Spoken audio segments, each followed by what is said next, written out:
Bir xona, ikki xona qilingan xonadonni 385 million so'm yana savdosi bilan birgalikda ko'rib o'tamiz. Asosiy kirish eshigi ikki xonaga bo'lingan. Kadastr bo'yicha bir xona 385 million yana savdosi bor.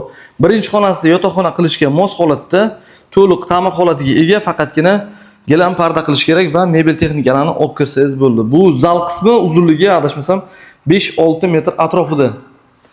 Alohida yuvinish xonalariga ega, ko'rishimiz mumkin. Juda ham chiroyli ta'mir holatiga ega.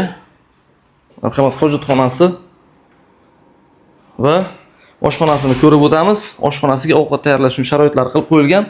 Mabodaga bitta stol stul qo'ysangiz bo'ladi mana shu joyda. Yoki xolodilnik o'rnatsangiz bo'ladi, lekin mana bu joyda xolodilnik uchun joylari qilib qo'yilgan. Do'q konturli kotel qo'yilmagan, buni egasi bilan kelishuvga asosan 4 million 5 million atrofida turadi. Общий lokatsiyamiz Sherxonsaroy uylaridan Tinchlik plaza mana bu yerda 23-maktab orada to'g'ri o'tib ketadigan bo'lsak Narpaydi yo'li va Yangi bozor to'g'rimizda.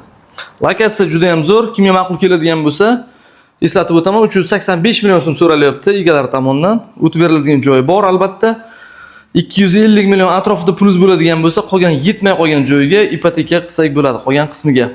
Kimga ma'qul kelsa, bilasizlar, pastda o'zimizning raqamlarimizni qoldiramiz, murojaat qilinglar va albatta Navoiy uy baraka kanaliga obuna bo'lib qo'yinglar.